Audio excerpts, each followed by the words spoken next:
Welcome to Spectrum News at 4, coming to you live from Uyo, the Akwa Ibom State capital. My name is Ofonono Joseph. Let's take a look at the headlines. Reps withdraw compulsory voting bill after public backlash. FCTA seals FIRS office, bank, fuel station over unpaid ground rent. Plus, North Korea arrests fourth official over failed warship launch. Details of these stories and more in just a moment.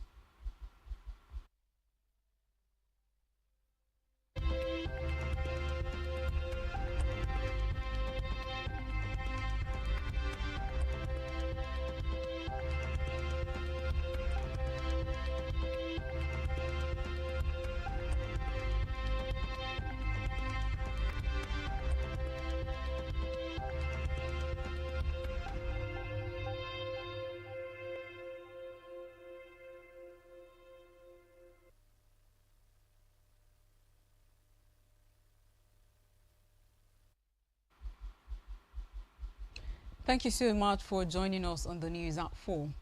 We begin the news this hour from the Green Chambers, where the Speaker of the House of Representatives, Abbas Tajuddin, has withdrawn a bill that aimed to make voting mandatory for all eligible Nigerians.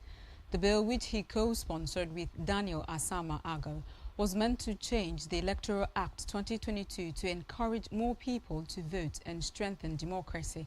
In a statement on Monday, his media aide, Musa Krishi, said the decision to pull the bill came after speaking with many people and groups across the country, saying it would lead to better voter turnout, while others said it would take away personal freedom and would be hard to enforce in a country as diverse as Nigeria.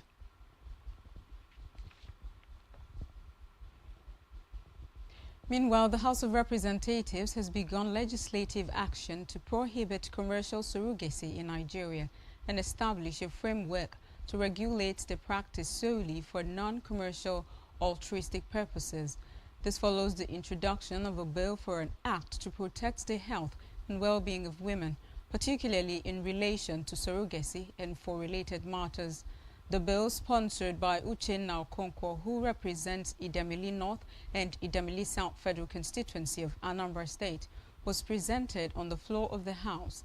The proposed legislation, which is expected to return for debate next week, seeks to ensure that surrogacy in Nigeria is safe, ethical, and regulated.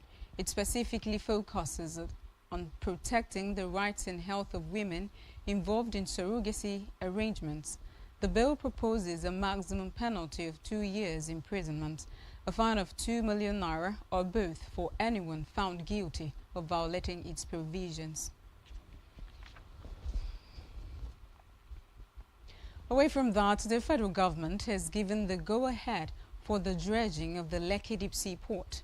The managing director of the Nigerian Ports Authority, NPA, Dr. Abubakar Dansoho, revealed these in a post on X. He assured that the NPA will provide every support necessary to enable the port to unleash the benefits of economies of scale on the national economy.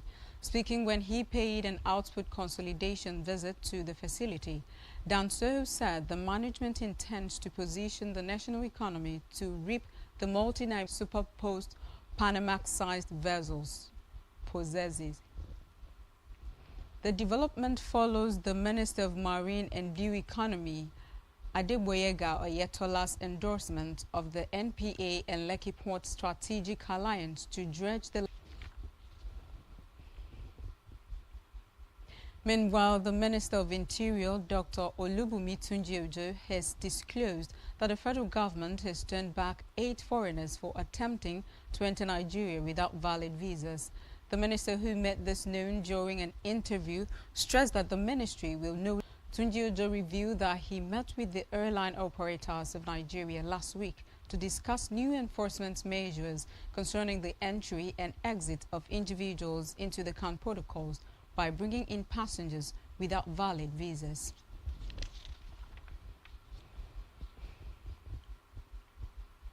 In the meantime, the Federal Capital Territory Administration on Monday sealed an Access Bank branch and a Total petrol station located in Zone 6, Wuse, Abuja. over non-payment of ground rent spanning 34 years. According to official documents, the property occupied by Access Bank is officially located to Rana Tahir Furniture Nigeria Limited, not the bank directly. The latter cited the continued default in ground rent payment as the reason for the revocation. FCTA also shut down the Federal Inland Revenue Service office in Abuja for similar violations. The closures are part of a larger enforcement campaign targeting defaulting property owners across the FCT. In politics, the growing conflict between the factions loyal to Oyo State Governor Seyi Makinde and former River State Governor Nyesom Wike has intensified the crisis within the People's Democratic Party, threatening the planned 99th National Executive Committee meeting scheduled for May 27. In a statement released on Sunday, Wike announced his withdrawal from the reconciliation efforts, blaming Oyo State Governor Seyi Makinde and Enugu State Governor Peter Mba for the crisis within the PDP. Anonymous sources within the PDP National Working Committee told reporters that due to the ongoing crisis and the threat to the NEC meeting, the party's Board of Trustees called for a meeting on Monday today in Abuja. Wike, backed by Governors Caleb Mufang, Plateau, Amadu Fintiri, Taraba, and others, angered that decision made by the National Working Committee and the PDP Governors Forum, largely influenced by Governors Makinde, Mba, and Bala Mohammed Boti, undermine the political structure of the Minister, Federal Capital Territory. Back here, Akwa Ibom State Governor Pastor Omoyeno has called on indigents of the state to join hands with him to maintain a peaceful, united Akwa Ibom State. Speaking at an interdenominational Thanksgiving service to mark his second anniversary as governor at the International Christian Worship Center, Uyo, the governor said of all the achievements of his administration within the last 2 years, the sustenance of peace and unity amongst individuals and groups in the state were the most important and have been the foundation for his government's success. He appreciated all the past governors of the state for their respective impactful contributions to the growth and development of the state.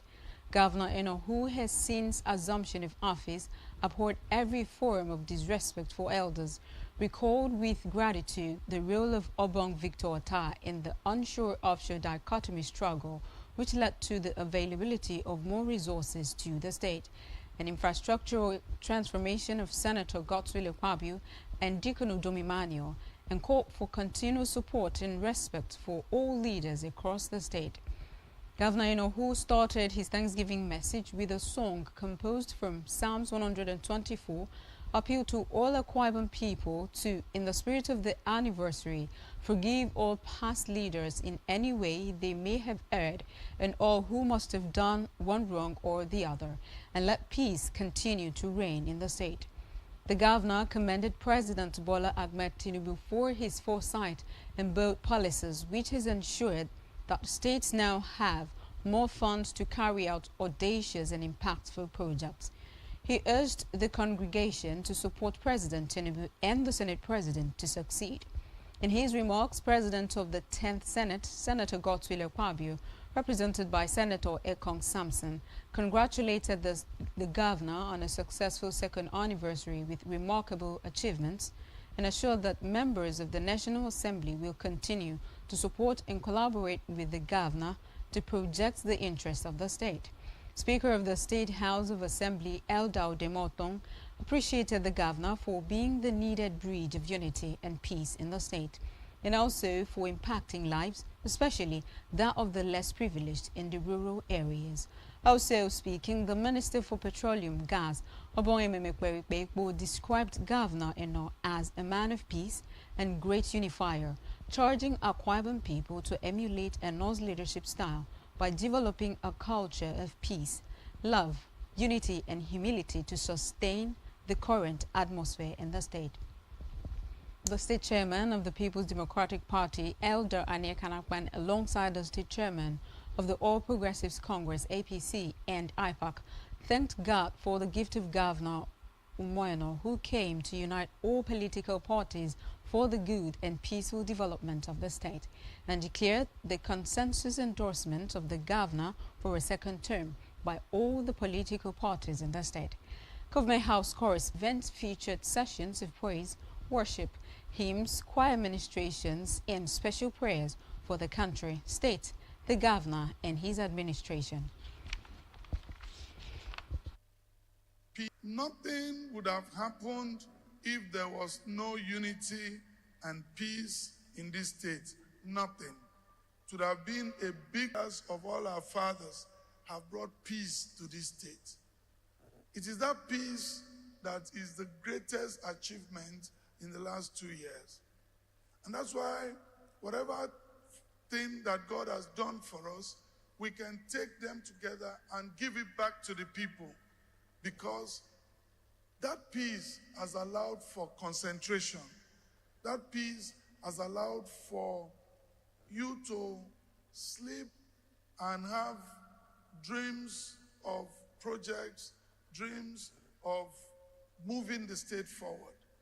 So I want to thank God, and I want to thank all Akwa Ibomites. Today, we can sit together, we can live together, we can assist and help one another.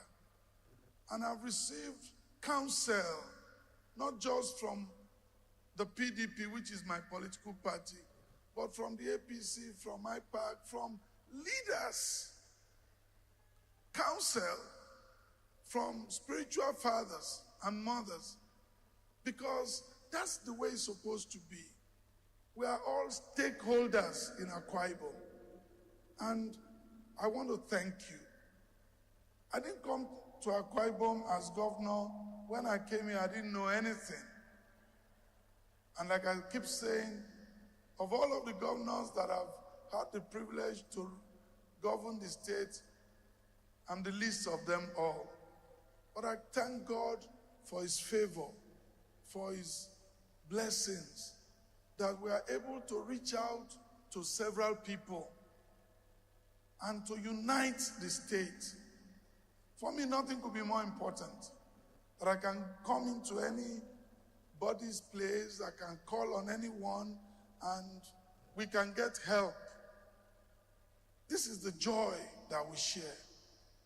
This is the gift that Akwa Ibom is giving to Nigeria, that we can stay in peace if we truly want to stay in peace, that we can all shift grounds and accommodate one another. That is the message. That is what God has done. That we can have people flying everywhere, everywhere. Because that gives you that confidence that you have a state. That we can take on projects that were either abandoned, that we can keep running the state. Now to Africa, where Uganda has officially suspended all military cooperation with Germany, accusing German Ambassador Matthias Schur of engaging in subversive activities and supporting anti-government groups. The Uganda People's Defense Forces, UPDF, made the announcement following intelligence reports marking a sharp escalation in diplomatic tensions. The UPDF claims Ambassador Schur was involved with so-called negative and traitorous elements within Uganda, allegations that stem from a private meeting with President Museveni's brother. Germany, which has yet to respond publicly, has long supported Uganda with military, logistics and technical assistance. Reports say bilateral trade between the two nations reached over $335 million in 2023.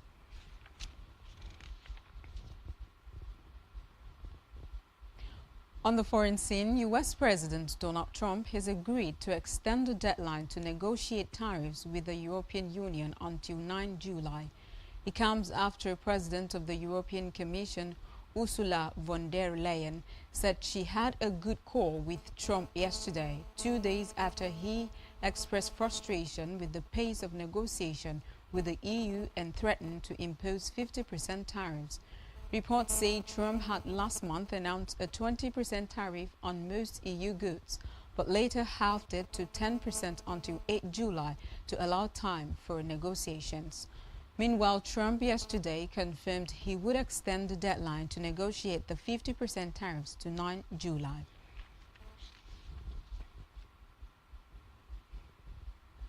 Still on the foreign scene, North Korea has detained a 5,000-ton destroyer state. A 5,000-ton destroyer state, media said Monday.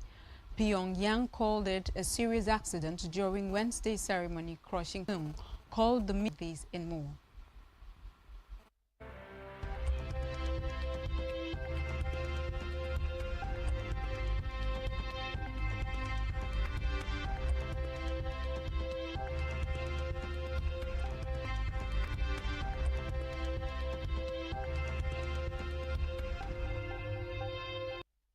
Many thanks for staying with us. Now to the rest of our news stories. On our business news, the Federal Ministry of Industry, Trade and Investment, in collaboration with the United Nations Development Programme and Uganda Airlines, has officially launched the Nigeria, East and Southern Africa Air Cargo Corridor, a transformative export initiative under the African Continental Free Trade Area framework. Speaking at the landmark event held on Africa Day at the Nnamdi Azikiwe International Airport, Abuja, the Minister of Industry, Trade and Investment, Dr. Jumoke Oduwole, announced that the new air corridor will provide Nigerian exporters with access to 3 key African hubs, Uganda, Kenya, and South Africa, with air cargo rates discounted between 50 to 75% reduction in logistics cost, including regulatory charges. The initiative marks Nigeria's key campaign promise by President Bola Tinubu to accelerate the diversification of Nigeria's non-oil exports by leveraging the opportunities presented by the AfCFTA. Specifically designed to empower Nigerian enterprises, particularly MSMEs, the initiative enables them to expand into African markets with greater confidence, lower cost, faster delivery timelines, and reduced risk.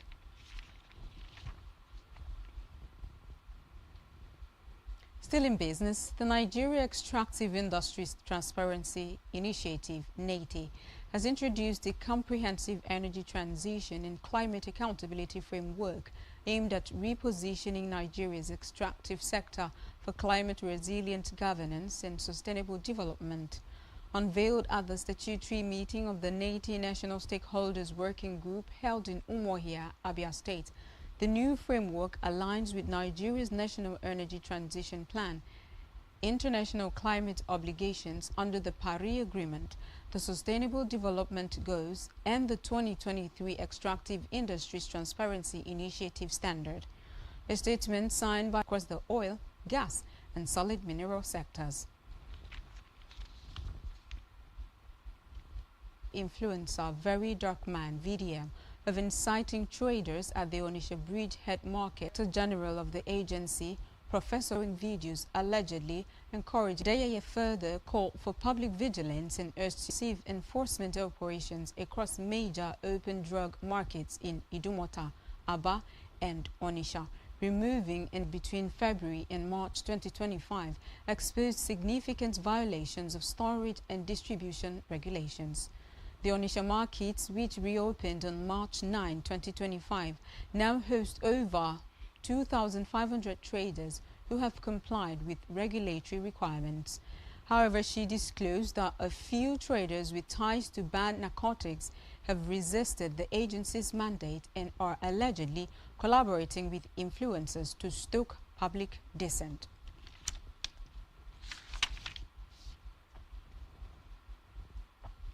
Now to sports, where Fenerbahce secured their second EuroLeague crown with an 81-70 victory over Monaco in the final at the Etihad Arena in Abu Dhabi.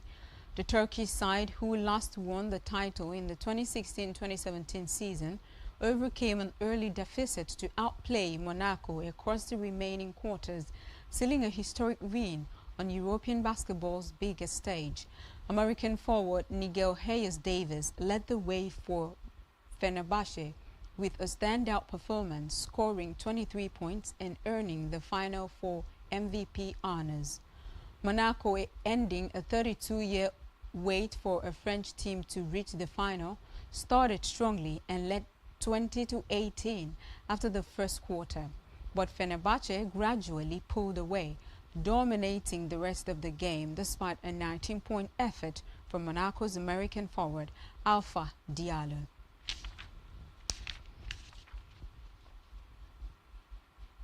Still in sports, Nigeria's queen of the tracks, Tobi Amusan, was unstoppable at the Diamond League meet in Rabat, Morocco, winning the women's 100 meters hurdles late Sunday.